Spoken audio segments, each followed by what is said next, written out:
दोस्तों, अगर आप फ्लिपकार्ट पर ऑनलाइन सेल करते हो तो ये वीडियो आपके लिए है।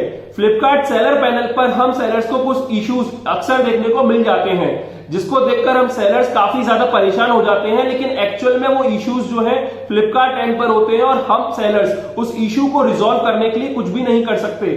फ्लिपकार्ट की टेक्निकल टीम ही उस इश्यू को रिजॉल्व कर सकती है, लेकिन जो सेलर नए होते हैं वो देखकर काफी घबरा जाते हैं। तो फ्रेंड्स, आज इस वीडियो में मैं आपसे फ्लिपकार्ट के उन्हीं कुछ कॉमन इश्यूज के बारे में डिस्कस करूंगा, जिनके बारे में हर एक फ्लिपकार्ट सेलर को पता होना चाहिए। तो बिना देरी करे वीडियो को शुरू करते हैं।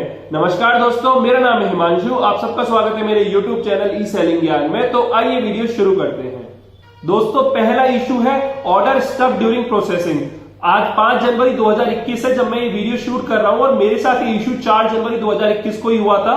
और जब ये इशू फ्लिपकार्ट पैनल पर हुआ तो मुझे लगा कि आप लोगों के साथ भी इसके बारे में डिस्कस करना चाहिए। एक्चुअली होता क्या है कि हमारे ऑर्डर्स जो है फ्लिपकार्ट पर पेंडिंग लेबल वाले टैब में आते हैं, जिधर से हमें पेंडिंग आरटीडी और हैंडओवर टैब में मूव करने होते हैं। लेकिन जब हम ऑर्डर्स को पेंडिंग लेबल से पेंडिंग आरटीडी वाले टैब में मूव करते हैं, सबके वेट और डायमेंशन वगैरह अपडेट करके, तो वो ऑर्डर जो है प्रोसेस नहीं होते और वहीं पर स्टक हो जाते हैं और आपकी जो लेबल है वो जनरेट ही नहीं हो पाते। और ये इशू कल यानी कि 4 जनवरी को ही हुआ है और अक्सर फ्लिपकार्ट पर देखने को मिल जाता है। अगर आप फ्लिपकार्ट पर काफी टाइम से सेल कर रहे हैं तो आप भी मेरी बात से रिलेट कर पा रहे होंगे। अब फ्रेंड्स, होता क्या है, जो सेलर नए होते हैं या फिर जिनको अवेयरनेस नहीं होती, वो कंफ्यूज हो जाते हैं कि आखिर ये ऑर्डर मूव क्यों नहीं हुए। लेकिन फ्रेंड्स, ये चिंता ना कीजिए, इसमें आप कुछ नहीं कर सकते। ये बेसिकली कोई फ्लिपकार्ट का टेक्निकल फॉल्ट है, जिस वजह से ऑर्डर जो है प्रोसेस नहीं होते और वहीं ऑर्डर प्रोसेसिंग में जो है स्टक हो जाते हैं। अब इसका हम सेलर्स पर इंपैक्ट क्या पड़ता है? एक्चुअली आपको पता है कि फ्लिपकार्ट में जो है किसी सेलर के लिए आरटीडी कट ऑफ टाइम 12 बजे का होता है दोपहर में, और किसी का कट ऑफ टाइम शाम को 4 बजे का होता है। अब सीधी सी बात है, अगर ऑर्डर स्टक हो जाएंगे और लेबल जनरेट नहीं होंगे तो पहले तो पेंडिंग हैंडओवर टैब में हम मूव नहीं कर पाएंगे। दूसरी बात, क्योंकि लेबल जनरेट नहीं हुए तो हम उस ऑर्डर को पैक भी नहीं कर पाएंगे। अब उसमें जो है डिस्पैच बाय लिखा रहता है कि 2 आवर्स 3 आवर्स मतलब 12 बजे तक आपको डिस्पैच करनी है या फिर 4 बजे तक डिस्पैच करने हैं। लेकिन जब हमारे ऑर्डर ही स्टक हो गए तो हम उसे कैसे प्रोसेस करें? तो इस वजह से हम सेलर्स घबरा जाते हैं कि हमारे इन ऑर्डर्स में डिस्पैच ब्रीच लग जाएगा। ऑब्वियसली डिस्पैच ब्रीच अगर आपका इकट्ठा 15, 20, 25, 50 जितने भी ऑर्डर आपके उस वक्त आपने प्रोसेस किए और स्टक हो गए हैं उस पर लग गए तो आपके अकाउंट की मैट्रिक्स काफी ज्यादा इंपैक्ट होगी। लेकिन फ्रेंड्स, ये जो इशू है वो आपके एंड पर नहीं है, तो आपको बिल्कुल भी इस कंडीशन में घबराना नहीं है। आपको बस टाइमली फ्लिपकार्ट को टिकट रेज कर देनी है, और फ्लिपकार्ट भी हमेशा एक्सेप्ट करता है कि अगर इशू उनके एंड पर है तो सेलर को कुछ दिक्कत देने वाली बात नहीं है। और फ्लिपकार्ट की टीम जब आपकी टिकट का रिप्लाई करते हैं वो भी उसमें मेंशन कर देते हैं कि फ्लिपकार्ट का टेक्निकल इशू है और इसकी वजह से कोई भी आपकी मैट्रिक्स पर इंपैक्ट पड़ेगा तो वो फ्लिपकार्ट उसे रिवर्स कर देगी।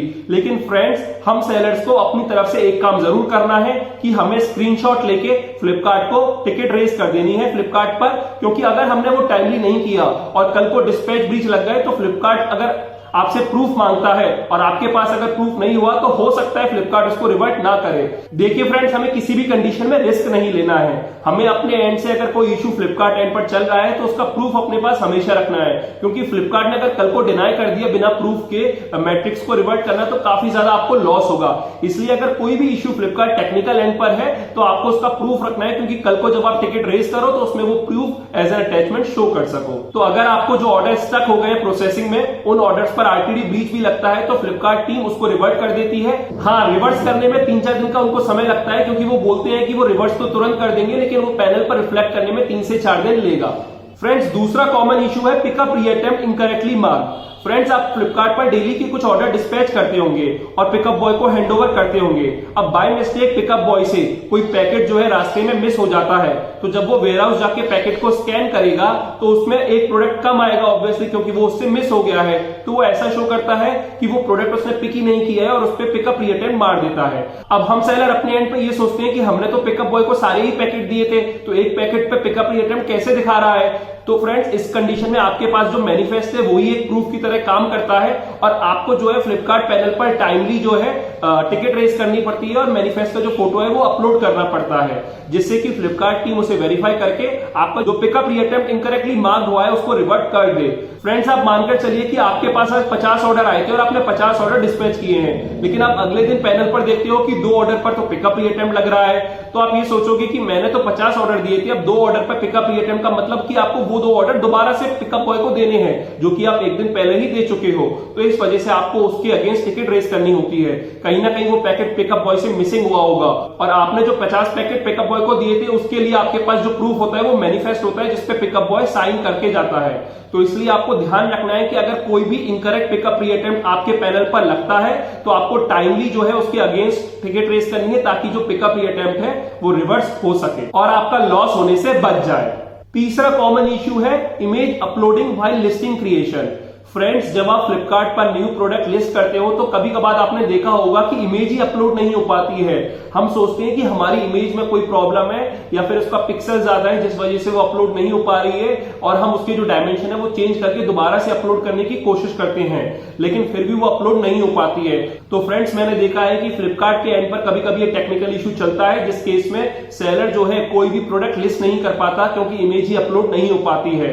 तो आप इस कंडीशन में आपको टेंशन नहीं लेनी है। जब भी आप इमेज अपलोड करके देख रहे हैं तो एक दो बार में अगर इमेज अपलोड नहीं हो रही है तो आप फ्लिपकार्ट सेलर सपोर्ट में टाइमली टिकट रेस कर दीजिए ताकि आपको पता चल सके कि फ्लिपकार्ट लिस्टिंग में वाकई कोई इस वक्त इशू चल रहा है या फिर नहीं चल रहा। और नहीं चल रहा तो फ्लिपकार्ट टीम आपको सजेस्ट करेगी कि आपकी जो इमेज है वो अपलोड क्यों नहीं हो पा रही। एक्चुअली फ्रेंड्स, नए सेलर्स को इस इशू की वजह से काफी ज्यादा प्रॉब्लम आती है क्योंकि उन्होंने नया फ्लिपकार्ट पर अकाउंट बनाया होता है और वो लिस्टिंग करना स्टार्ट करते हैं और वो देखते हैं लिस्टिंग ही नहीं क्रिएट हो पा रही है। तो कभी कभी वो परेशान होकर फ्लिपकार्ट से सेल करना ही क्विट कर देते हैं क्योंकि वो सोचते हैं कि लिस्टिंग करने में इतना टाइम लगता है। लेकिन एक्चुअल में फ्रेंड्स, लिस्टिंग करने में कोई ज्यादा टाइम नहीं लगता, मतलब जो नॉर्मल टाइम लगता है वही लगता है। एक्चुअली इमेज अपलोड में कभी कभी बहुत ज्यादा टाइम लगता है या फिर इमेज अपलोड हो ही नहीं पाती और ये जो इश्यू है वो फ्लिपकार्ट एंड से होता है और ये परमानेंट नहीं है, कुछ टाइम के लिए होता है। फ्लिपकार्ट टीम इस पर वर्क करके इसे रिजॉल्व कर देती है। अब जो चौथा कॉमन इश्यू है वो है payment not received on time. आपको पता ही होगा जो फ्लिपकार्ट है हम सेलर्स को पेमेंट देती है मंडे को, वेडनेसडे को और फ्राइडे को। तो कभी कभी फ्लिपकार्ट के एंड से कुछ इश्यू चल रहा होता है जिस वजह से अगर कोई मंडे का शेड्यूल्ड पेमेंट है तो वो मंडे को ना देकर वेडनेसडे के पेमेंट के साथ ही क्लब कर देते हैं। लेकिन अगर हम एज अ सेलर सोचो और हमें मंडे को कोई पेमेंट आना है और नहीं आता तो हम थोड़ा सा घबरा जाते हैं कि पेमेंट क्यों नहीं आया।